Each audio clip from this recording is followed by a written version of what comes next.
fazer hoje um raio-x de uma cidade, Suzano, em São Paulo, para a gente tentar responder uma pergunta. Qual é a história que está sendo contada por lá nessa virada de 2025 para 2026? Para montar esse quebra-cabeça, a gente tem um material bem interessante. De um lado, o site da Câmara Municipal, que é a versão oficial, cheia de conquistas, né? Do outro, um portal de notícias local que mostra a cidade funcionando, a rotina mesmo. E, para fechar, o G1, que nos dá um sobrevoo da região. A ideia é ver onde essas histórias se encontram e, claro, onde elas se separam. Para fazer essa análise sociojornalística, vamos ter alguma interação com os moradores? Não seria interessante? Vamos pedir agora para a opinião deles, como a gente faz no nosso podcast desde o início, o que eles estão pensando sobre Suzano, na virada de 2025 para 2026. Será que a performática vai existir ainda em 25? Ou se já passou para outro estágio? Pois é. E essa combinação de fontes é o que torna tudo tão interessante, né? É como ter a planta de um arquiteto, as fotos da obra em andamento e, a opinião dos vizinhos sobre o barulho. Uma coisa é a narrativa oficial de fim de ano, que é sempre polida. Outra bem diferente são os problemas do dia a dia, as crises regionais que, não costumam aparecer no relatório de realizações. É no choque entre essas versões que a gente encontra a realidade. Exato. Então, vamos começar por essa planta do arquiteto, o retrato oficial da Câmara de Suzano. Fim de ano chegou e eles estão, claro, fazendo um balanço. E a palavra de ordem é produtividade. O grande número que eles soltaram é que a legislatura fechou o primeiro ano com 105 novas leis ordinárias e 8 leis complementares. É um volume que chama a atenção. Mas aí fica a pergunta, né? Qual o impacto real disso? Isso.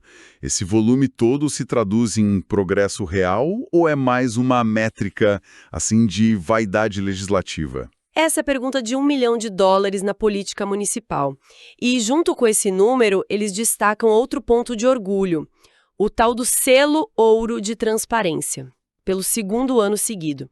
Isso é interessante porque esses selos viraram uma espécie de moeda na política local. A gente vê em muitas cidades uma corrida por esse certificado, sabe? A grande questão é se essa transparência no portal, que gera um selo bonito, se traduz em um controle social mais efetivo no dia a dia, ou se fica só na vitrine digital. Boa. E essa comunicação vai se espalhando, né? Vários vereadores publicaram seus próprios balanços. E os temas são sempre os mesmos. Saúde, educação, diálogo com o povo. Mas vamos sair um pouco do discurso e ir para o concreto. Na saúde, por exemplo, o que a gente vê é dinheiro entrando. O vereador Leandrinho anunciou uma emenda de R$2 milhões. E o presidente da Câmara, Arthur Takayama, conseguiu mais R$1 milhão para a mesma área. E o que é fascinante nessa dinâmica é o balanço entre o macro e o micro. De um lado, você tem essas emendas, que são injeções de capital no sistema. É um dinheiro importante, claro, mas para o cidadão comum é um conceito abstrato. Ninguém vê R$1 milhão andando na rua. Por outro lado, ao mesmo tempo que anunciam milhões, eles aprovam a Lei 5.722 de 2025, que isenta pessoas autistas de pagar a Zona Azul e cria uma política municipal para dar assistência a quem tem doenças inflamatórias intestinais. São coisas muito, muito específicas. Exato. E essa é a estratégia política em ação.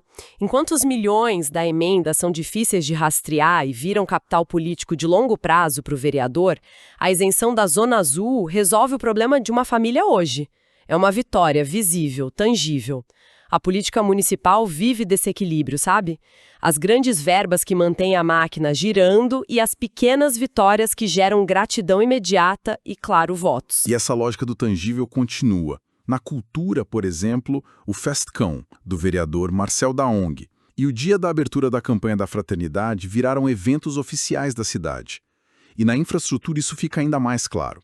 Um novo abrigo de ônibus na rua General Francisco Glicério, uma conquista do vereador João Sabugo, e uma nova rotatória no bairro Miguel Badra, financiada por emenda do vereador Inhame. O abrigo de ônibus e a rotatória são a materialização perfeita do trabalho legislativo no espaço urbano. É a política se tornando asfalto e concreto, né? Para a pessoa que espera o ônibus ali todo dia na chuva, essa pequena obra é tipo uma mudança de vida. É um lembrete físico e diário do trabalho daquele político. Ok, um abrigo de ônibus, uma rotatória. Isso soa como política de pequena escala, de varejo. É esse tipo de coisa que realmente move o ponteiro da qualidade de vida numa cidade do tamanho de Suzano? Ou é mais uma forma de o vereador mostrar serviço para sua base eleitoral específica? É uma ótima pergunta, porque a resposta é: as duas coisas são verdade, elas não se excluem. Para o indivíduo beneficiado, o impacto é gigantesco. Mas, no quadro geral, você tem razão. O grande desafio de qualquer gestão é justamente equilibrar essas entregas pontuais, que são muito fotografáveis, né? E que geram capital político rápido, com os grandes projetos estruturais de saneamento, mobilidade, educação, que são mais lentos, mais caros e politicamente menos rentáveis no curto prazo. Entendi. Mas, no meio de todos esses anúncios de conquistas, a narrativa oficial se quebra um pouco. As fontes da Câmara também mostram os pontos de tensão. Por exemplo, um vereador, o Denis, foi a público criticar duramente a empresa de energia EDP por falhas no serviço depois de uma ventania. Ele não só criticou, ele cobrou uma solução imediata. E esse é um papel crucial. Um vereador enfrentando uma concessionária gigante como a EDP é a clássica narrativa de Davi contra Golias na política local. Ele se posiciona como defensor do cidadão comum contra uma entidade poderosa e muitas vezes distante. É a fiscalização na sua forma mais visível. E não foi só isso. A Comissão de Meio Ambiente teve que averiguar uma denúncia de mortandade de peixes no Rio Guaio. Isso já tem um tom bem mais sombrio. E, ao mesmo tempo, rola um debate sobre as vans escolares, com vereadores pedindo para aumentar a idade máxima dos veículos de 15 para 18 anos. Ou seja, ao mesmo tempo que celebram, eles estão atuando como uma válvula de escape para as pressões da cidade. Exatamente. O caso dos peixes mortos é a função investigativa. A questão das vans é a função de representação setorial, ecoando a voz de um grupo específico, entende? Juntando a crítica à EDP, a investigação no Rio e a demanda dos motoristas, você vê o legislativo agindo não só como uma fábrica de leis, mas como um para-choque, absorvendo e processando os conflitos da cidade. E essa fiscalização que você mencionou dos vereadores cobrando a EDP é a ponte perfeita para o nosso próximo ponto. A prefeitura realmente funciona no dia a dia. E para isso, o portal de notícias local, o Mapa Tesouro Suzano, nos dá um belo olhar por baixo do capó. Aí a gente sai da esfera do debate político e entra na esfera da execução. Exato. E os números da operação são bem expressivos. A Central de Interpretação de Libras, a CIL, fez 878 atendimentos no ano. O Centro Unificado de Serviços, os Centros, fez mais de 73 mil atendimentos. E na mobilidade urbana, foram mais de 3.500 melhorias na sinalização. São números grandes, mas o que eles realmente nos dizem sobre as prioridades da cidade? Olha, eles nos contam histórias diferentes. O número dos centros, 73 mil, fala de volume, da burocracia do dia a dia, sabe? A engrenagem girando. Já o número da CIL, 878, embora bem menor, conta uma história muito mais específica sobre prioridades. Ele mostra um investimento ativo em quebrar barreiras de comunicação para a comunidade surda. Cada um desses atendimentos representa um cidadão exercendo plenamente seu direito. É um número que fala de inclusão de uma forma muito concreta. E as 3.500 melhorias na sinalização, como o conserto de lombadas e placas novas, é a manutenção constante. Aquele trabalho invisível que só é notado quando falha, certo? É o trabalho de formiguinha. Menos glamuroso que inaugurar uma rotatória, mas absolutamente essencial para a segurança. Uma faixa de pedestres bem pintada pode salvar uma vida. É a gestão do cotidiano que, somada, constrói a percepção de uma cidade que funciona ou que está abandonada. E aí, no meio dessas notícias de serviços, o tom muda de novo e um tema ganha muito destaque: segurança pública. A Guarda Civil Municipal, a GCM, aparece com a Operação Cavalo de Aço. intensificando a fiscalização em bairros como Cidade Miguel Badra e Jardim Revista. O resultado foi o fechamento de 4 estabelecimentos. Essa é a face da ordem pública, um pilar da gestão municipal em muitas cidades brasileiras. Operações como essa têm um duplo objetivo. O primeiro, resultado prático, fiscalizar e fechar locais irregulares. O segundo, e talvez mais importante politicamente, é a comunicação. É o Estado mostrando sua presença, patrulhando, controlando o território.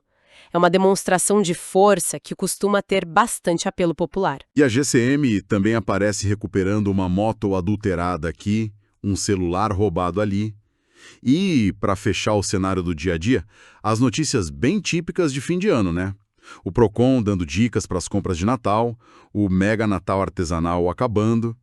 É a cidade no seu ritmo normal entre a operação de segurança e a feira de artesanato. Sim, é o retrato da administração municipal em suas frentes mais clássicas: provisão de serviços, manutenção da ordem, regulação do comércio e promoção de eventos. Até aqui, a gente tem a imagem de um organismo que, com seus conflitos internos e sua rotina, parece contido dentro de suas próprias fronteiras. Exatamente. E é aí que o G1 entra e explode essa bolha. Justo quando a gente monta esse retrato de Suzano como uma máquina autossuficiente, as notícias da região do Alto Tietê puxam a câmera para trás e mostram que nenhuma cidade é uma ilha. E os problemas que aparecem são básicos, essenciais. Em Guararema, cidade vizinha, moradores relataram estar há 10 dias sem água. 10 dias sem água, nossa. Isso não é um mero inconveniente, é uma crise humanitária em pequena escala. Afeta a saúde, a dignidade, tudo. É a falha de um dos serviços mais fundamentais que existem. E não para aí. Em Salesópolis, outra cidade próxima, a mesma coisa com a falta de energia depois de chuvas. E aqui a história se conecta de um jeito impressionante. Adivinha qual é a empresa responsável pela falta de energia em Salesópolis e que está sendo processada por isso? A IDP, a mesmíssima empresa que o vereador em Suzano estava criticando na tribuna. De repente, o problema que parecia local se revela um fantasma que assombra a região inteira. Ah, aí está. E essa conexão é o ponto mais importante de toda a nossa análise. Ela demonstra, na prática, os limites do poder municipal.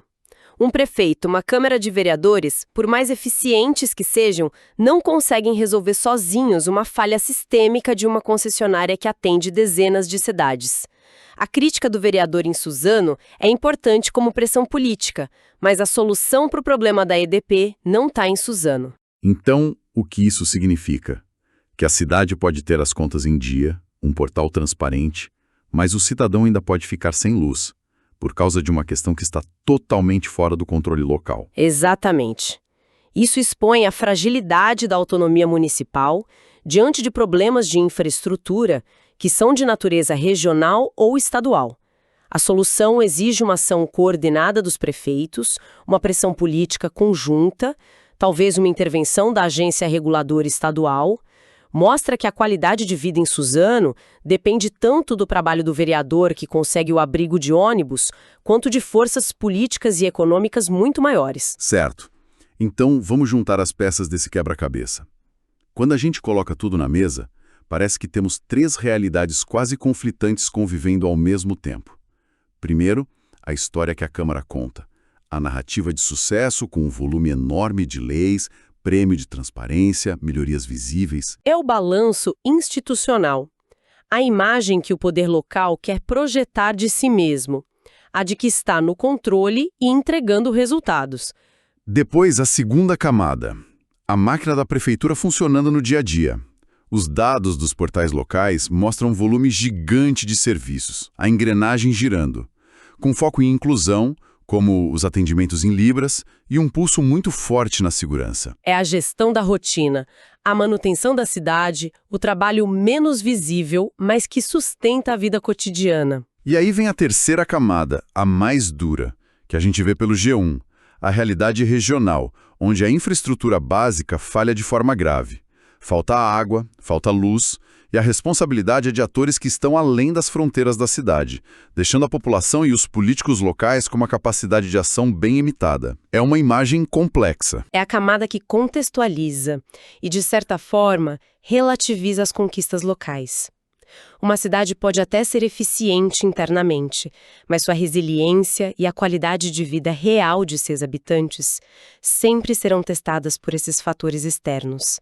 Fatores sobre os quais ela tem pouco ou nenhum controle. É uma jornada e tanto, hein? Do balanço positivo e das cobranças internas do legislativo, passando pelos números da administração em pleno vapor, até chegar nesses desafios regionais que afetam todo mundo. Um retrato com muito mais nuances do que parecia no início. Sem dúvida. E para encerrar, eu queria deixar uma provocação. As fontes que a gente analisou mostraram um grande foco nas realizações de 2025. Muitas delas pontuais, setoriais. Ao mesmo tempo, uma das notícias informa que um novo Conselho Municipal de Saúde acaba de tomar posse para o biênio 2026-2027. A grande questão para o próximo ciclo, talvez, seja da integração. Como garantir que todas essas ações, a emenda de 1 milhão para a saúde, a lei da Zona Azul, a oficialização do FESCAM, como garantir que elas se somem para gerar um impacto coeso e duradouro? E mais especificamente para esse novo Conselho de Saúde, qual será o desafio principal? Como transformar essas verbas e leis que foram vitórias políticas individuais em 2025 em uma melhoria sistêmica e realmente perceptível para o cidadão que espera na fila do posto de saúde em 2026? Acho que essa é a pergunta que vai definir se o sucesso de um ano se converte em progresso de longo prazo.